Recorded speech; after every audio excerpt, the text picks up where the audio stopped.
Shabbat Shalom à tout le monde, Parashat Tazria Metzora. Une bonne parole attire des bonnes choses. Dans notre parasha, on parle de celui qui parle du Lashon Hara. Et malheureusement, il y a des lettres qui doivent venir sur sa maison, après sur ses habits, et s'il n'arrête pas de parler du Lashon Hara aussi sur sa peau et ses cheveux. Le Rabbi il explique en vérité, quand tu parles du Lashon Hara, pas seulement que tu as fait du mal sur la personne que tu as parlé, mais c'est aussi que tu as réveillé le mal qu'il y avait dans toi. Parce que malgré que la force de la parole, c'est une force extérieure de l'âme, mais elle est connectée avec ton intérieur. C'est pour ça qu'on appelle l'homme le Médaber, celui qui parle.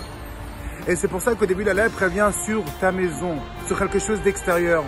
La même chose quand quelqu'un il parle au début c'est que son extérieur. Mais plus il parle, plus ça se connecte avec son intérieur, jusqu'à que ça se connecte avec son âme, parce que la force de la parole est connectée avec l'essence de l'âme. C'est pour ça qu'à un moment donné, elle arrive sur sa peau.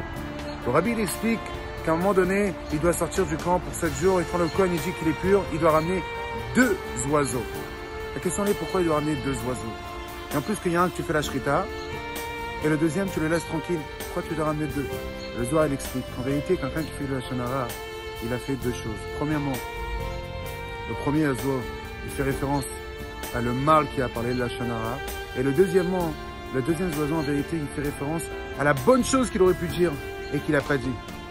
Et c'est pour ça qu'il a endommagé la force divine de la parole que Dieu lui a donnée, parce que Dieu il crée tout de chaque instant, comme on a vu dans le Tanya. Ezu Chacham Oroet Enolad, quelqu'un intelligent, il voit ce qui naît chaque instant, que ça c'est la création du monde. Il voit qu'en réalité chaque instant qu'Akadosh Baruch Hu crée le monde, c'est une nouvelle naissance qu'Akadosh Baruch Hu a donné. La même chose, quand Dieu t'a donné la parole, tu aurais pu te donner des bonnes paroles. Dans notre vie, plein de fois on peut dire des compliments.